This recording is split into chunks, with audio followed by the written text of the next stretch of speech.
Le ciel du Sahel n'a pas crié, il a simplement vacillé. Un drone américain, un MQ-9 Reaper, a traversé le ciel du Burkina Faso, visant un convoi présidentiel, mais ne touchant pas sa cible. 3 vies innocentes ont été perdues dans l'explosion, mais ce n'est pas la douleur qui a résonné, c'est le silence qui a envahi l'Afrique. Dans ce vide, Ibrahim Traoré a vu une révélation. La souveraineté africaine a un prix. Et ce n'est pas seulement une question de survie, mais de résilience face aux puissances extérieures. L'incident n'était pas seulement un drame, mais un moment pivot dans l'histoire contemporaine du Burkina Faso.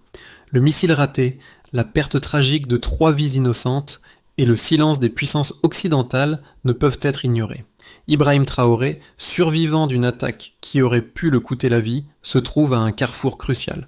Il ne s'agit pas seulement de survie, mais d'une question de dignité nationale, de souveraineté et de résistance face à une pression extérieure. Dans ce contexte tendu, Traoré se doit de faire face à un dilemme politique, répondre à l'attaque par la vengeance ou choisir une voie plus grande, plus puissante, celle de la transparence. Il choisit la vérité. En annonçant l'ouverture des preuves au monde, Traoré lance un défi non seulement à ceux qui cherchent à le faire taire, mais aussi à l'ensemble de l'Afrique, qui regarde cet acte avec une profonde résonance. Ce choix pourrait bien être le début d'un mouvement continental pour la souveraineté et la justice, mais à quel prix ? Le matin du 12 octobre, à 10h42, un signal d'alerte a traversé les fréquences militaires du Burkina Faso. Un objet volant non identifié venait de pénétrer l'espace aérien national. L'opérateur, formé sur un radar chinois récemment installé, déclencha un balayage automatique. La signature qui apparut sur l'écran fut glaçante. Un MQ-9 Reaper, modèle utilisé par l'OTAN au Moyen-Orient. En moins de 2 minutes, le convoi présidentiel changea de route. À 10h48, le missile Hellfire R9X fut tiré. Il ne toucha pas le blindé, mais un camion civil transportant de l'eau. 3 personnes périrent sur le coup. Sur les débris, les enquêteurs retrouvèrent un marquage américain, GM114R9X002. Les enregistrements radar révélèrent que le drone venait du nord-ouest à partir des coordonnées d'une ancienne base de reconnaissance de l'OTAN au Mali. Quelques heures plus tard, Ibrahim Traoré fut informé. Ce n'était pas une erreur, c'était une frappe de précision. Pourtant, aucun média international ne mentionna l'incident. Aucune conférence de presse, aucune condamnation. Le silence fut total, un silence lourd de sens. Pour le peuple burkinabé, cet acte devint un symbole. L'Afrique pouvait être attaquée sans que personne ne parle. Et pour Ibrahim Traoré, ce fut le moment de comprendre que le combat n'était plus militaire, mais moral. La vérité, à elle seule, serait son arme. Ibrahim Traoré, bien qu'échappant de justesse à l'attaque, ne se laissa pas guider par la colère. Dans les heures qui suivirent, il convoqua une réunion d'urgence avec ses conseillers militaires et politiques. Sa priorité était claire, révéler la vérité. Il comprenait que cet incident n'était pas simplement une erreur technique ou un accident. Il s'agissait d'un message envoyé à l'Afrique. Vous êtes vulnérable, vous n'êtes pas libre. Mais Traoré refusait de se plier à ce discours. Il savait que la réponse ne viendrait pas par la violence, mais par la transparence. Le président burkinabé annonça publiquement qu'une enquête serait menée et que toutes les preuves seraient partagées avec le monde entier. Ce geste, loin d'être symbolique, allait au cœur de la résistance. Pour Traoré, il ne s'agissait pas simplement de sauver son image, mais de redonner au peuple africain la capacité de parler, d'agir et de se défendre sur la scène internationale. Cependant, sa décision n'était pas sans risque. Traoré savait que cette initiative pourrait le mettre encore plus en danger, mais la peur pour lui n'était pas une option. Il comprenait qu'il ne pouvait pas laisser l'incident disparaître dans l'oubli. Cela marquait le début d'une résistance plus grande, une lutte pour la souveraineté africaine et une promesse de ne jamais se laisser intimider par ceux qui cherchent à effacer la vérité. À ce moment précis, un signal d'alerte a retenti à nouveau dans les réseaux de défense aérienne du Burkina Faso. Un objet non identifié avait pénétré dans l'espace aérien du pays. Le radar, récemment installé avec une technologie chinoise, détecta une silhouette étrange se déplaçant à une altitude inhabituelle. Trop stable pour être un oiseau, trop lent pour être un jet, l'objet était un drone, un MQ-9 Reaper. À ce moment précis, Ibrahim Traoré, président du Burkina Faso, se trouvait en déplacement avec son convoi, accompagné d'une escorte légère, fidèle à sa philosophie de leader. Il croyait que la liberté de mouvement était primordiale, mais ce jour-là, la liberté faillit lui coûter la vie. Le personnel de sécurité du président fut immédiatement alerté. Le convoi modifia rapidement sa trajectoire, prenant un itinéraire secondaire, sinueux, traversant une vallée peu fréquentée. Mais la décision de changer de route ne concerna pas les civils circulant derrière lui, qui restèrent dans l'itinéraire initial. Le drone, piloté à distance, suivait sa cible, le convoi présidentiel. À 10h48, un missile Hellfire Air9X se détacha de l'aile du drone. Ce missile, connu pour sa capacité à éliminer une cible avec une précision chirurgicale, se dirigeait droit vers le convoi. Cependant, la cible du missile n'était pas le véhicule blindé du président, mais un camion civil transportant des réservoirs d'eau. 3 innocents perdirent la vie dans l'explosion. La scène de l'impact était chaotique. Des morceaux d'acier, des éclats de verre et une poussière épaisse. L'explosion était violente mais contrôlée. Quelques heures après l'attaque, des enquêteurs militaires récupérèrent des fragments du missile. Ils découvrirent un marquage américain, un code de série indiquant clairement que l'arme venait des États-Unis. Le monde, cependant, resta silencieux. Les enregistrements radars montrèrent que le drone avait pénétré l'espace aérien burkinabé depuis le nord-ouest, une trajectoire exacte vers une ancienne base de reconnaissance de l'OTAN située au Mali. Les preuves accumulées étaient irréfutables. Ce n'était pas un accident.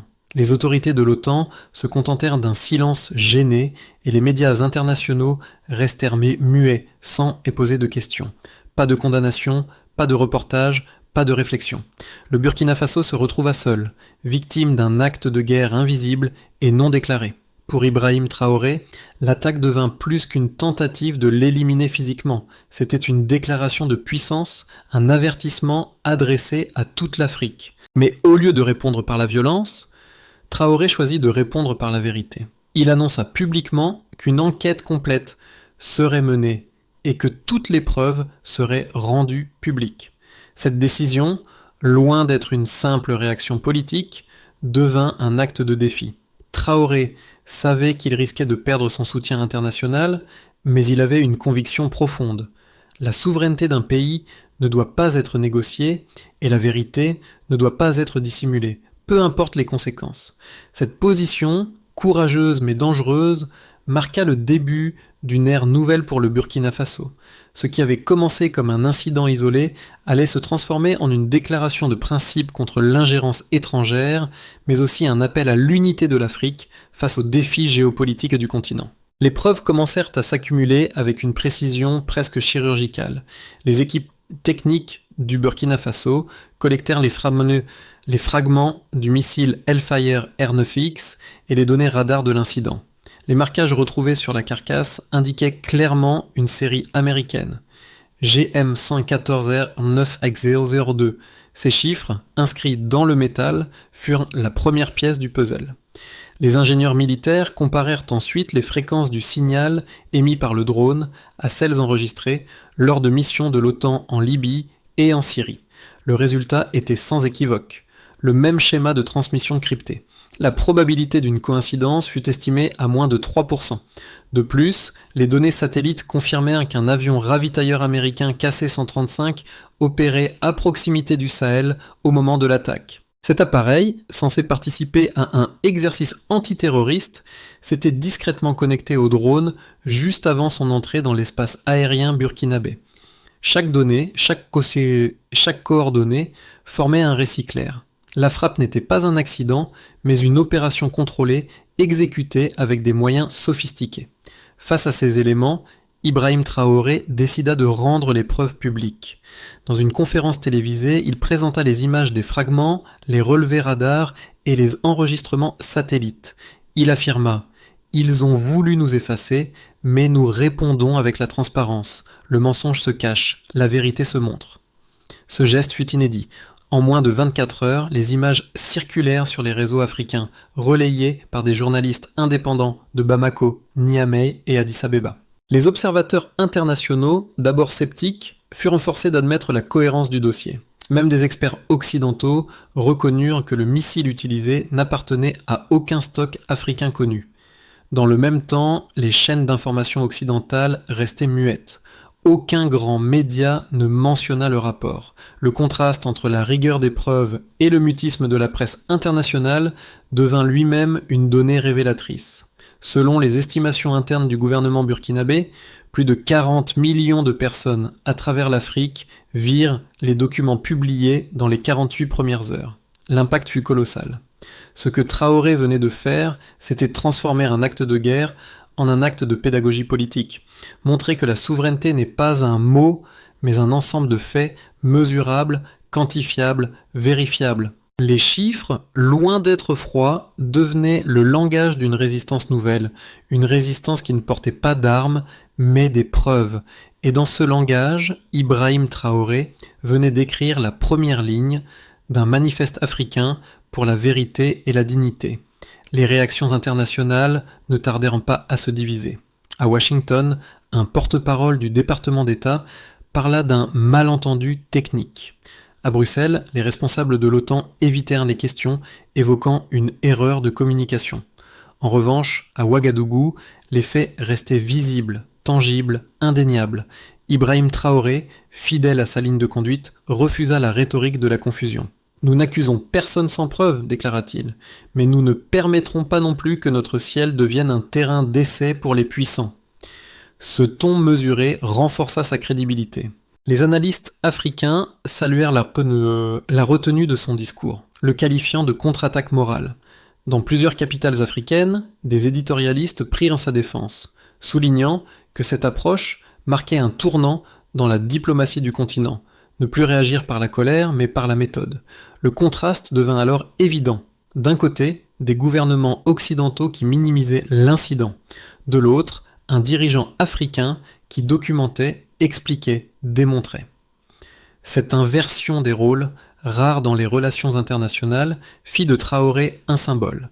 Il montrait qu'on pouvait contester la puissance non pas par la force, mais par la rigueur. Ainsi, la confrontation ne se déroulait plus sur le terrain militaire, mais sur celui de la vérité. Et dans ce duel silencieux, Ibrahim Traoré gagnait du terrain, non pas par les armes, mais par la cohérence. À ce stade, l'Afrique commençait à parler d'une seule voix. Ibrahim Traoré, en exposant les preuves et en maintenant une posture de dignité, avait engendré un mouvement plus vaste que lui-même. Mais la véritable révélation vint lorsqu'il annonça un projet audacieux, la création d'une initiative panafricaine pour la souveraineté, basée sur le partage des ressources de défense, de renseignement et de technologie. « Si nous sommes attaqués, nous devons répondre ensemble », affirma-t-il. Le projet, qui incluait la mise en place d'un réseau africain de surveillance radar et de partage d'informations, commença à prendre forme. Les premiers soutiens affluèrent. Des nations comme le Mali, le Niger et l'Éthiopie exprimèrent publiquement leur appui. Le rêve d'une Afrique unie, capable de protéger ses frontières et ses airs, semblait devenir réalité. Ce n'était pas simplement une riposte politique, c'était une déclaration de principe. L'Afrique n'était plus passive, elle se préparait à être acteur de son destin. La réaction continentale à l'initiative d'Ibrahim Traoré ne se fit pas attendre. En quelques jours, l'Afrique, autrefois divisée et souvent sous l'emprise des puissances extérieures, commença à prendre une position commune. Ce qui avait commencé comme une réponse à un incident isolé se transforma en un mouvement de solidarité continentale. Le Mali, traditionnellement un acteur clé dans la région, annonça qu'il fournirait une surveillance de l'espace aérien, utilisant des radars et des systèmes de détection déjà en place. Le Niger, un autre pilier de la région, proposa d'assurer une sécurisation au sol avec des forces de défense prêtées à l'initiative. Enfin, l'Éthiopie, un acteur stratégique en Afrique de l'Est, s'engagea à fournir des capacités de communication cryptées, permettant aux nations africaines de partager des informations sensibles en toute sécurité. Ces engagements marquèrent un tournant dans l'histoire du continent. L'Afrique ne serait plus un spectateur de ses propres conflits, mais un acteur majeur dans la gestion de sa sécurité. Le réseau de surveillance continentale prit forme, un projet commun qui reliait les systèmes de défense aérien de plusieurs pays africains, permettant à chaque nation de se défendre en temps réel, tout en partageant des informations stratégiques cruciales. Le message était clair. L'Afrique ne se laisserait plus isoler ni manipuler. Les gouvernements africains, bien qu'ayant des intérêts divergents dans certains domaines, s'unissaient pour défendre ce qu'ils avaient en commun, leur souveraineté et leur indépendance. Les conséquences ne tardèrent pas à se faire sentir. En dehors des frontières de l'Afrique, la communauté internationale observait ce phénomène avec une inquiétude croissante. Les puissances occidentales, tout particulièrement les États-Unis et les pays membres de l'OTAN, commencèrent à réévaluer leurs relations avec l'Afrique. Les sanctions économiques et diplomatiques commencèrent à se profiler comme une possibilité de pression, mais elles se heurtaient à une réalité nouvelle, l'unité africaine. D'un point de vue politique, ce changement de paradigme provoqua une onde de choc dans les grandes institutions internationales. Le Conseil de sécurité de l'ONU commença à recevoir des demandes officielles d'une enquête internationale indépendante sur l'incident du drone, tandis que l'Union africaine organisa une réunion d'urgence pour soutenir la demande de transparence de Traoré et de ses alliés. La situation devint un test pour l'influence de l'Afrique dans les affaires mondiales. À l'intérieur du continent, des manifestations de soutien à Traoré se multiplièrent. Des artistes, des étudiants et des leaders communautaires prirent la parole pour défendre l'idée d'un continent libre et unifié. Les rues de Ouagadougou, Bamako et Niamey résonnèrent d'hymnes à la souveraineté africaine, tandis que des initiatives similaires fleurirent dans d'autres régions, y compris en Afrique du Sud, qui proposa d'augmenter ses investissements dans les infrastructures de défense. Les actions concrètes prenaient forme. L'Afrique n'était plus simplement une victime d'ingérence. Elle se préparait à répondre collectivement à ces défis. Ce changement s'accompagna d'une transformation des relations internes au sein du continent, renforçant les liens entre les pays au-delà des frontières nationales. Les données militaires et de surveillance partagées par les nations africaines firent de cette initiative une réalité vivante, capable de faire face aux menaces extérieures et de promouvoir une autodétermination politique.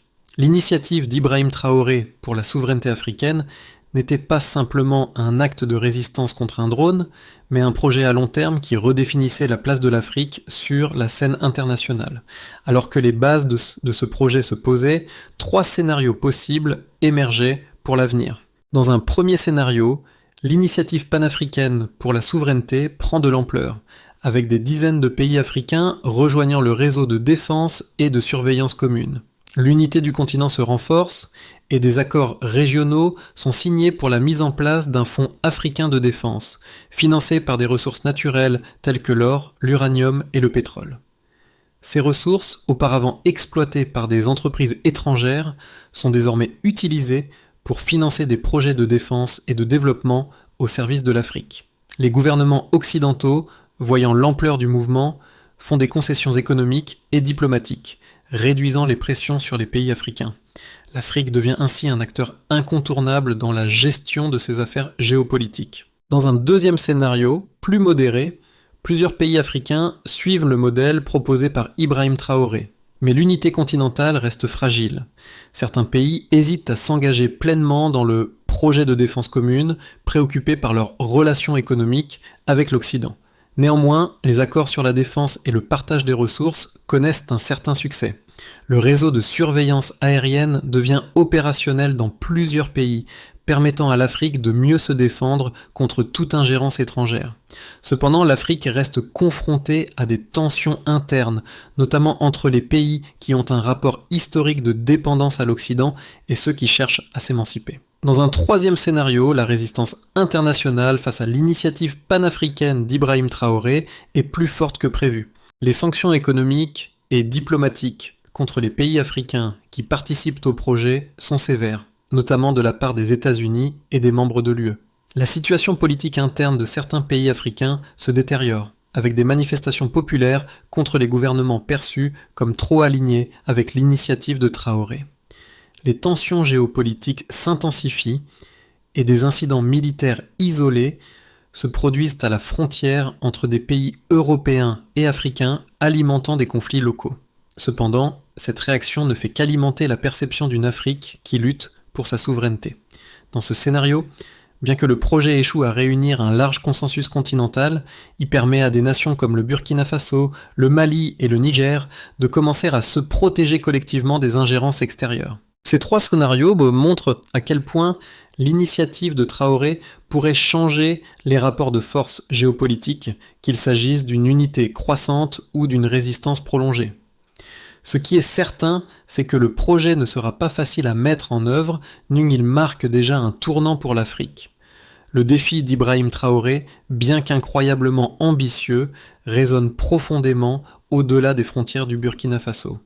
Ce n'est pas seulement une question de politique ou de géopolitique, c'est un appel à chaque citoyen africain, un rappel que la souveraineté ne réside pas uniquement dans les déclarations politiques, mais dans l'engagement de chaque nation à se défendre et à se faire entendre. Les premiers à répondre à l'appel furent les jeunes, souvent déconnectés des débats politiques, mais qui se retrouvaient en pleine résonance avec l'idée d'une Afrique indépendante. Les artistes africains, qu'ils soient peintres, musiciens ou écrivains, se saisirent de ce mouvement pour en faire un symbole de résistance culturelle. À travers leurs œuvres, ils racontèrent non seulement l'histoire d'Ibrahim Traoré, mais aussi celle de millions de personnes qui, depuis des générations, ont lutté pour la dignité de leur continent. Dans les universités, des étudiants organisèrent des forums de discussion pour débattre de l'initiative panafricaine, tout en se demandant ce que cela signifierait pour leur futur. Ils n'étaient pas seulement curieux, mais investis émotionnellement dans le projet, voyant en lui une opportunité de redéfinir leur place dans le monde. Les leaders communautaires et les hommes et femmes de terrain, souvent oubliés dans les discussions politiques internationales, prirent également la parole. Leur message était simple mais puissant. L'Afrique a tout à gagner en restant unie.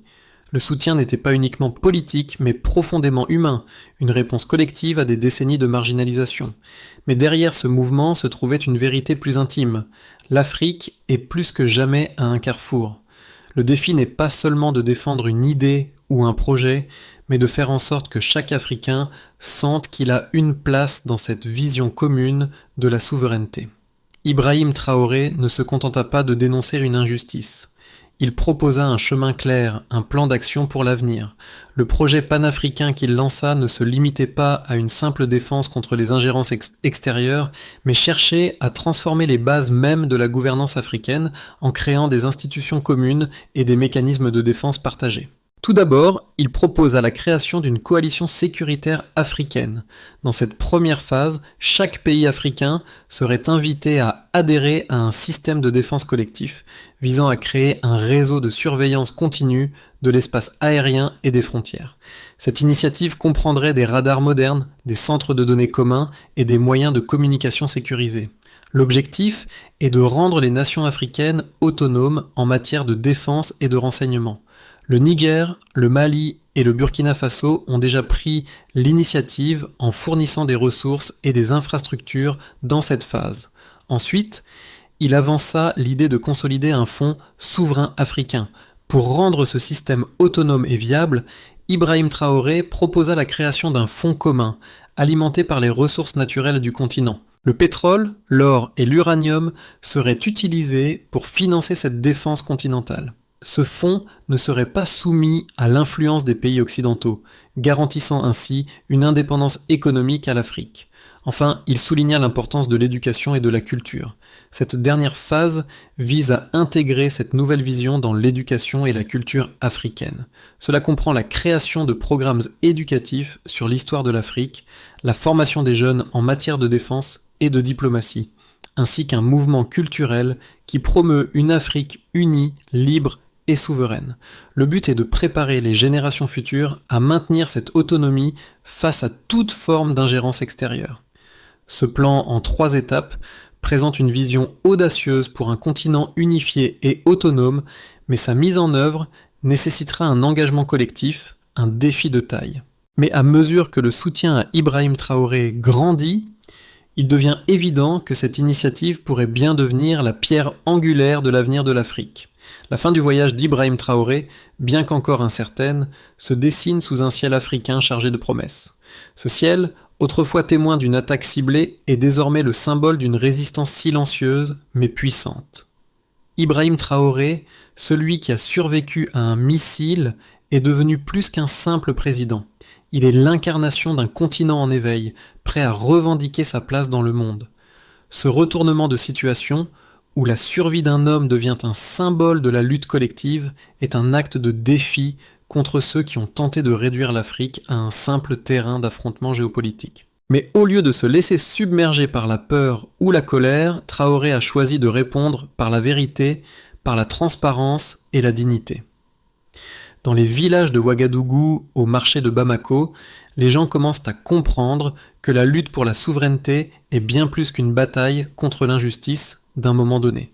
C'est un combat pour leur propre avenir, celui d'une Afrique libre, unie et capable de se défendre elle-même. Le message est clair, l'Afrique appartient à ses enfants et personne ne pourra plus jamais l'effacer de l'histoire. Le calme du président n'était pas de l'inaction, il était le signe d'une force intérieure, d'une conviction qui résonne bien au-delà des frontières du Burkina Faso. Ce chemin, semé d'embûches, représente une nouvelle manière d'être africain dans un monde qui cherche encore à diviser.